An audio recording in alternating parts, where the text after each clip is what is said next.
আসসালামু আলাইকুম everyone, welcome to my page and welcome to my new recipe. চলেন আজকে আপনাদের জন্য নিয়ে এসেছি নতুন একটা রেসিপি। এইগুলো দেখেছেন, এগুলো হচ্ছে চুটকি। এগুলো হচ্ছে বাসায় সবাই বানিয়ে থাকে। কি আপুরা, সত্যি বলতেছি তো, এগুলো হচ্ছে অবসর টাইমে অনেকেই বানিয়ে থাকে, আবার এগুলো প্যাকেটে কিনাও পাওয়া যায়। চলেন এটা রান্না করার প্রসেসটা দেখে নিই। প্রথমে একটা পাতিলে হচ্ছে আপনি পানি সেদ্ধ করতে বসিয়ে দিবেন। পানিগুলো একটু ফুটলে তার মধ্যে হচ্ছে আপনি এই চুটকিগুলো দিয়ে দিবেন। একটু করে চুটকি নিয়েছি, দেখছেন না? এগুলো দেখবেন অনেকগুলো হয়ে গেছে। দেখেন এগুলো সিদ্ধ দিয়েছে। এগুলো হচ্ছে একটু সিদ্ধ হতে টাইম লাগবে, কারণ হচ্ছে এগুলো রোদে শুকানোর পরে আপনার চুলাতে হচ্ছে এগুলো বেজে নিয়েছি। বেজে নেওয়ার পরে কালারটা এরকম আসছে, ওই জন্য একটু সেদ্ধ হতে টাইম লাগবে। সেগুলো একটু টাইম করে হচ্ছে আপনি সেদ্ধ করে নেবেন।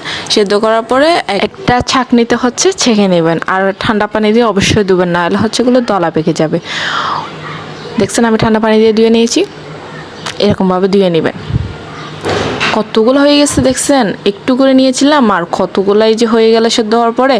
এরপর একটা হচ্ছে পাতিলে আপনি দুধ গরম করবেন। আজকে আমি একটু হচ্ছে এগুলো জোল জোল করে রান্না করব। এগুলো পোলাও রান্না করা যায়, আপনি আবার হচ্ছে জোল করেও রান্না করতে পারেন। ওই জন্য হচ্ছে আপনি ওই একটা পাতিলে হচ্ছে দুধ গরম করতে দিয়ে দিবেন। এর মধ্যে আপনি এই পরিমাণ মতো চিনি, তারপরে একটু করে গুঁড়া দুধ, লবণ, এগুলো মিক্স করে নেবেন। মিক্স করার কারণ হচ্ছে আপনার টেস্টটা হচ্ছে আপনার উপর। আচ্ছা সরি, আমি হচ্ছেটা একটু বেশি বলে ফেলতেছি না, এটা হচ্ছে আমার অভ্যাস, আসলে এটা স্কিপ করবেন। এগুলো দেওয়ার পরে হচ্ছে আপনি জাল দিবেন, মিডিয়াম হিটে রাখবেন।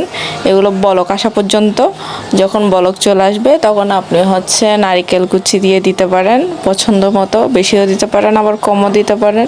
আমরা এখানে পোলাও পাতাও দিয়েছি একটু সুগন্ধির জন্য। এগুলো দেওয়ার পর একটু করে ওয়েট করতে হবে বলক আসার জন্য। বলক চলে আসলে এগুলো লো হিটে দিয়ে আপনি জাল দিতে থাকবেন।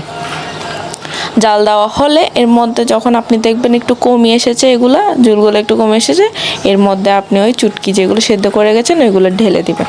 ওইগুলো ঢেলে দেওয়ার পরে আপনি আরও অনবরত নাড়তে থাকবেন যাতে নিচে লেগে না যায়। এগুলো দেওয়ার পরে কিন্তু এই হিটটা কিন্তু লো রাখতে হবে। লো রেখে আপনি এগুলো রান্না করবেন। দেখবেন এটা আস্তে আস্তে ওই শুকিয়ে যাচ্ছে।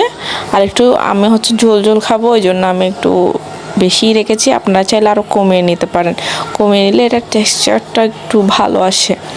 সো দেখেন এটাই হচ্ছে চুটকির ফাইনাল লুক। কেমন হয়েছে জানাবেন। আর আমার পেজটাকে অবশ্যই লাইক, ফলো, শেয়ার করতে ভুলবেন না।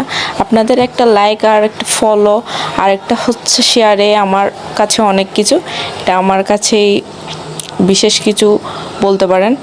সো ভালো থাকবেন সবাই। আল্লাহ হাফিজ, আসসালামু আলাইকুম।